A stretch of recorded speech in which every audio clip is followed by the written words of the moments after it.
Function लेते हैं, rational function. ये सब एल्जेब्रिक में ही अभी चल रहा है, ठीक है। 1.2 ले लो, rational function. Rational function, rational function क्या होता है? Ratio of two polynomial function. Ratio of two polynomial function. कोई भी एक पॉलिनोमियल है px, दूसरा पॉलिनोमियल है gx, वो अगर रेशियो के फॉर्म में लिखा है तो वो रैशनल फंक्शंस होते हैं। ऊपर भी एक पॉलिनोमियल, नीचे भी एक पॉलिनोमियल, ठीक है। तो इसका डोमेन और रेंज सिंपल होता है। इसका डोमेन क्या होगा? ऐसे क्वेश्चन का जो डोमेन होता है वो सिंपली ऑल रियल नंबर्स होता है, ऑल रियल नंबर्स एक्सेप्ट वो पॉइंट जिस पे gx 0 है। gx मतलब ये डिनोमिनेटर 0 है, तो जिस जिस पॉइंट पे डिनोमिनेटर 0 होगा उस पॉइंट पे फंक्शन इनवैलिड हो जाएगा। अगर y इक्वल टू ये लिखा है, डिनोमिनेटर अगर 0 हो गया तो ये जो फंक्शन है वो नॉट डिफाइंड होगा। वन कुछ भी ऊपर कोई भी कांस्टेंट हो, नीचे 0 आता है तो वो नॉट डिफाइंड, इन्फिनिटी की तरफ टेंड करता है। तो डोमेन निकालना तो बहुत आसान है ऐसे क्वेश्चन का, ठीक है। ऑल रियल नंबर एक्सेप्ट वो पॉइंट जिस पे gx 0 है, ठीक है। रेंज निकालना इसका मैं सिखाऊंगा आगे। ऐसे क्वेश्चन का रेंज कैसे निकालते हैं। एनसीईआरटी में तो ऐसे क्वेश्चन का बस डोमेन पूछा हुआ है, रेंज पूछा भी नहीं हुआ है, लेकिन कॉम्पिटिशन एग्जाम में इसका रेंज भी आता है। ओके, तो अब हमने एक फंक्शन लिया है रैशनल फंक्शन, ठीक है। इसका मुझे डोमेन निकालना, तो मैं कैसे निकालूंगा? अभी मैंने आपको बताया कि for fx to be defined,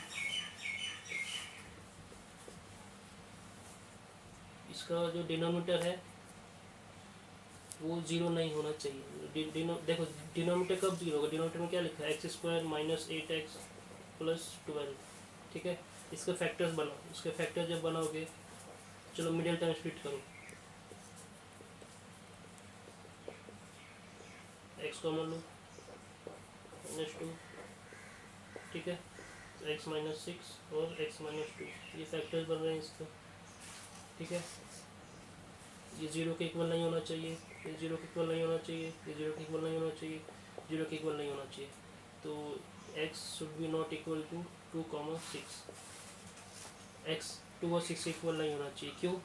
क्योंकि जब भी तुम इस डिनोमिनेटर में 2 या 6 पुट करोगे तो डिनोमिनेटर 0 हो जाएगा। तो उस फंक्शन पे, तो उस पॉइंट पे फंक्शन की वैल्यू या y की वैल्यू नॉट डिफाइंड हो जाएगी, ठीक है। बाकी क्योंकि ये पॉलिनोमियल फंक्शन है, बाकी तो उसका डोमेन r होता ही होता है, ठीक है। तो इसका डोमेन क्या होगा? Domain all real numbers accept 2, 6, ठीक है। तो अगला क्वेश्चन है y = √x। इसका हमको डोमेन और रेंज निकालना, तो कैसे निकालेंगे? चलो चेक करो। पहले तो इसको ऐसे भी लिख सकते हैं, √x मतलब x की पावर ½ इसका डोमेन और रेंज। अगर ग्राफ प्लॉट करो इसका,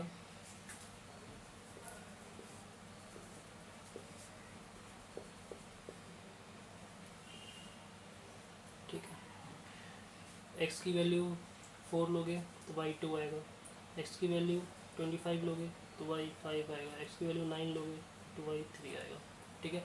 x की वैल्यू यहाँ नेगेटिव नहीं चल सकती। जब भी कभी रूट के अंदर कोई टर्म लिखा है तो वो always greater than equal to 0 होता है, ठीक है। रूट के अंदर वाली चीज़ always greater than equal to 0 होता है। ये कहाँ पे ये 10th में भी आपने पढ़ा हो कि जब भी d निकालते थे डिस्क्रिमिनेंट, वो बाद में उसका रूट करते थे, है ना। तो जो d निकालते थे b² - 4ac, ये ऑलवेज ग्रेटर देन और इक्वल टू 0 होता था। इसी केस में रूट्स आते थे।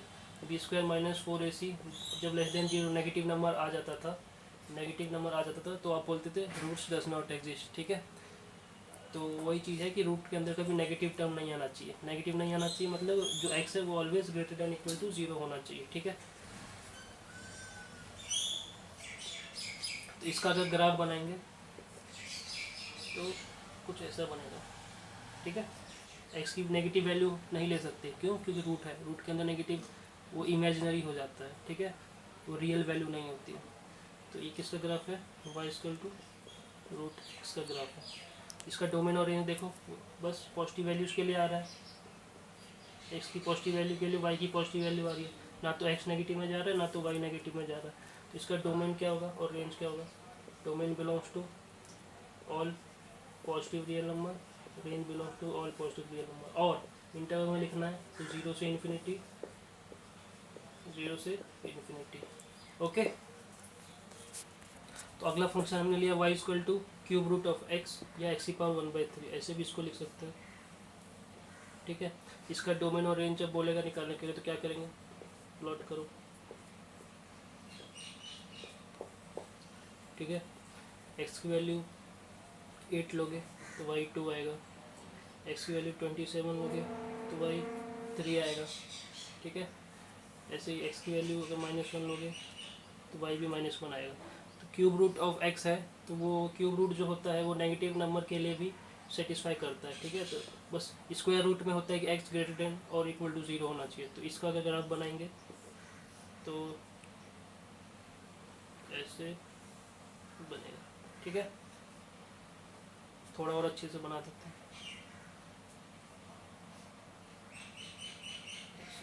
ठीक है, इसका जो ग्राफ बनाएंगे तो ऐसे बनेगा, इधर जाएगा ये इधर जाएगा। ठीक है, ये भी all positive and negative values of x के लिए डिफाइन है। सारी वैल्यू पे x और y दोनों का वैलिड पॉइंट आएगा, ऑरिजिन से भी पास कर रहा है।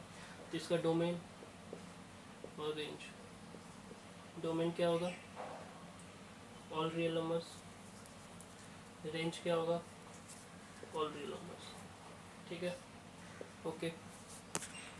तो अगला क्वेश्चन है F X equal to Y equal to 1/x। अब मैंने एक रेसिप्रोकल फंक्शन लिया है 1/x, इसका डोमेन और रेंज मुझे निकालना है तो कैसे निकालेंगे। देखो, डोमेन निकालना तो ईजी है। डोमेन के लिए क्या करना है, सिंपल जो डिनोमिनेटर में है उसको नॉट इक्वल टू 0 कर दो। डिनोमिनेटर में है उसको नॉट इक्वल टू 0 कर दो, मतलब एक्स की हर पॉसिबल वैल्यू होगी एक्सेप्ट 0। अगर नीचे x -1 होता, 1/x-1 होता तो x-1 नॉट इक्वल टू 0, तो x नॉट इक्वल टू 1 आ जाता है उस केस में। इस केस में तो कुछ है नहीं x के साथ, तो सीधा x नॉट इक्वल टू 0। तो इसका डोमेन होगा ऑल रियल नंबर्स एक्सेप्ट 0। ठीक है, इस क्वेश्चन का अगर मुझे रेंज निकालना है तो x की वैल्यू निकाल लो y की टर्म्स में, x की वैल्यू निकाल लो y की टर्म्स में 1/y। रेंज मतलब होता है y की वैल्यू। अब देखो 1/y आ गया, इसका जो रेंज होगा वो क्या होगा, देखो y की हर पॉसिबल वैल्यू आ सकती है एक्सेप्ट 0। तो y all real number accept 0, y denominator में आ गया ना। जैसे इसको ट्रीट किया वैसे इसको ट्रीट करो, 1/y हो गया। तो अब ये इक्वेशन y की टर्म्स में आ गई, ये इक्वेशन y की टर्म्स में आ गई। तो अब यहाँ से y की वैल्यू आएगी, ये x की टर्म्स में थी तो x की वैल्यू आई, यानी डोमेन आया। ये y की टर्म्स में आ गई, यहाँ से y की वैल्यू आएगी, सेम रूल से ये डिनोमिनेटर कभी 0 नहीं हो सकता, तो उस केस में ये रेंज आ गया। ठीक है, इसको चाहे तो दूसरे तरीके से भी कर सकते थे। इसका ग्राफ बनाओगे तो इसका ग्राफ ऐसे बनेगा, ऐसे ऐसे। ठीक है, इसका ग्राफ ऐसे बनेगा। किसका ग्राफ है, y इक्वल टू 1/x का ग्राफ ऐसे बनेगा। तो देखो ये ग्राफ कहीं पे भी x एक्सिस को या y एक्सिस को कट ही नहीं कर रहा है, x एक्सिस को या y एक्सिस को कट ही नहीं कर रहा है। कट कब करता था, x एक्सिस को कब कट करेगा, जब y 0 होगा। y एक्सिस को कब कट करेगा, जब x 0 होगा। ग्राफ से ही पता चल रहा है कि दोनों में से कोई भी ना तो x 0 होगा ना तो y 0। सारी ऑल रियल नंबर पॉजिटिव हो चाहे नेगेटिव हो, सब x पॉइंट आएगा इस पे, सब पॉइंट आएगा इस पे। देखो बस 0 पे नहीं आएगा।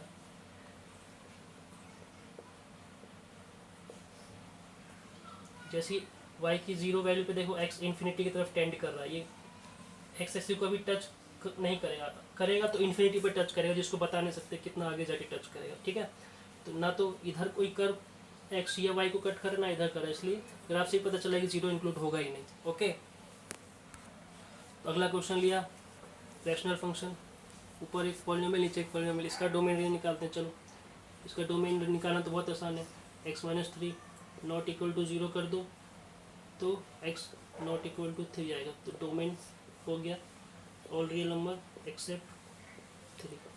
ठीक है, रेंज निकालने क्या करेंगे, रेंज निकालने के लिए देखो f(x) को f(x) रहने दो या सिंप्लिसिटी के लिए y ले लो, तो y हो जाएगा x-2/3 - x। इक्वेशन बना लो, अभी equation in terms of x है, अब इन टर्म्स ऑफ y बना लो तो वहाँ से रेंज आ जाएगा। ठीक है, चलो in terms of y equation बनाते हैं, x की वैल्यू y की टर्म्स में, तो क्रॉस मल्टीप्लाई करो तो ये हो जाएगा 3y - xy equal to x-2। ठीक है, x की वैल्यू मुझे बनानी है y की टर्म्स में, तो x इसमें आ रहा है और इसमें आ रहा है, तो इस दोनों को एक साइड रखो तो ये हो जाएगा x इधर आएगा तो ये हो जाएगा माइनस एक्स वाई, ये हो जाएगा माइनस एक्स, इसको इधर ले आओ तो -2 -3y, ठीक है। इसमें से x कॉमन ले लो, चलो -x कॉमन ले लेते हैं, ठीक है। कितना हो जाएगा y+1, इधर हो गया माइनस कॉमन ले लो तो 2 + 3y, अपॉन अभी कुछ नहीं है, ठीक है। माइनस माइनस खत्म, x की वैल्यू आ गई 2 + 3y अपॉन y+1। देखो x की वैल्यू आ गई इन टर्म्स ऑफ y। जब भी px अपॉन qx बन जाए तो इसका मतलब क्या है, बस डिनोमीटर जीरो के इक्वल नहीं होना चाहिए, तो y+1 नॉट इक्वल टू 0, तो y नॉट इक्वल टू -1। इसका y की वैल्यू क्या आ गई, ऑल रियल नंबर एक्सेप्ट -1, ठीक है। ये क्या होता है, मेरा रेंज ही तो होता है, y की वैल्यू तो होती है रेंज, तो रेंज ये है, डोमेन ये है, ओके। चलो एक 30 नंबर क्वेश्चन लिया है, इसका डोमेन और रेंज निकालो। अगला क्वेश्चन है f(x = x² - 9 अपॉन x - 3), इसका डोमेन रेंज निकालना है। तो for f(x) to be defined, denominator must not equal to 0, denominator must not equal to 3। इसका अगर डोमेन निकालूं, all real number except 3, domain निकालना इजी था। रेंज निकालने के लिए लेट f(x) को y ले लो, तो y की वैल्यू क्या हो गई, x² - 9 अपॉन x - 3, ठीक है। इसको क्या लिख सकते हैं, x+3 upon x - 3 into x - 3, है ना। a² - b² आइडेंटिटी लगाओ, इसको काट दो, तो y की वैल्यू क्या आ गई, x+3, y की वैल्यू आ गई x+3। और ये जो चीज़ x² - 9 को x+3 x - 3 किया, ये यहाँ मत कर देना कि इसी को स्टार्टिंग में लिख दिया x+3 x - 3 और x - 3 से x - 3 उड़ा दिया, डिनोमीटर खत्म, वैसे मत करना, ठीक है। वो गलत अप्रोच है इस क्वेश्चन करने। तो y = x+3 आ गया। तो देखो x की मतलब डोमेन हमने क्या निकाला है, all real number except 3, x की हर एक वैल्यू पॉसिबल है 3 को छोड़ के। तो अगर मैं 3 ही इसमें रखूँ तो x की वैल्यू 3 पे y कितना आएगा, x की वैल्यू 3 पे y 6 आएगा, x की वैल्यू 3 पुट करो 6 आएगा, यानी जब मैं 3 पुट ही नहीं कर सकता तो y भी 6 आएगा नहीं। तो इसका जो रेंज होगा वो होगा, रेंज होगा ऑल रियल नंबर एक्सेप्ट 6, ठीक है। नेक्स्ट क्वेश्चन है question number 14, f(x) = 1 upon x - 5, इसका डोमेन निकालना है। तो for f(x) to be defined, ठीक है, x - 5 should not equal to 0, x should not equal to 5, तो डोमेन हो गया ऑल रियल नंबर एक्सेप्ट 5, ठीक है। डोमेन निकालने में तो कुछ नहीं है, रेंज निकालने के लिए f(x) को y ले लो, y = 1 अपॉन x - 5 हो गया, क्रॉस मल्टीप्लाई करो, x की वैल्यू निकालो इन टर्म्स ऑफ y, तो x = 1 + 5y अपॉन y हो जाएगा, ठीक है।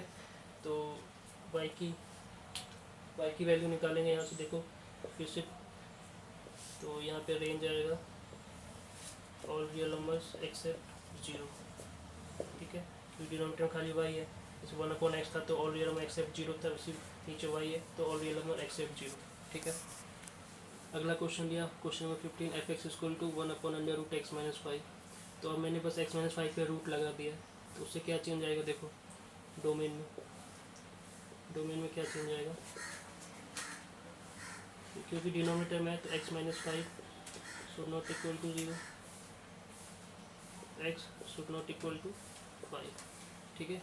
x 5 के इक्वल तो होगा नहीं, लेकिन रूट के अंदर की एक और प्रॉपर्टी है कि रूट के अंदर जो भी रहता है वो 0 से बड़ा रहता है या 0 के इक्वल रहता है, ग्रेटर दैन इक्वल टू 0, तो x की वैल्यू आएगी ग्रेटर दैन इक्वल टू 5। इस दोनों पॉइंट को कंबाइन करके लिखना है, जब भी दो इनइक्वलिटीज़ आए, दोनों का इंटरसेक्शन होता है रिजल्ट। तो इसका डोमेन क्या होगा, डोमेन बिलोंग्स टू 5 से बड़ी वैल्यू, 5 से इन्फिनिटी तक, लेकिन 5 इंक्लूड नहीं है तो ओपन ब्रैकेट, ठीक है। अब y की वैल्यू निकाल लिया, तो देखो रेंज कैसे निकालेंगे, ऐसे क्वेश्चन का रेंज एक और मेथड बताता हूँ निकालने का। देखो रूट के अंदर है x माइनस फाइव, ये ग्रेटर देन इक्वल टू 0 होगा ऑलवेज, ठीक है। दोनों साइड रूट ले लो, root of x minus five ये भी 0 से बड़ा होगा, ठीक है, यानी इसकी वैल्यू हमेशा पॉजिटिव होगी। तो अब मैं अगर 1 को किसी पॉजिटिव नंबर से डिवाइड करूँ तो वो भी 0 से बड़ा ही होगा, ठीक है। और ये मेरा पूरा क्या है f(x), ठीक है, और f(x) लिखो या y लिखो, तो y की value greater than equal to 0 आ रहा है। तो रेंज क्या होगा उस केस में, रेंज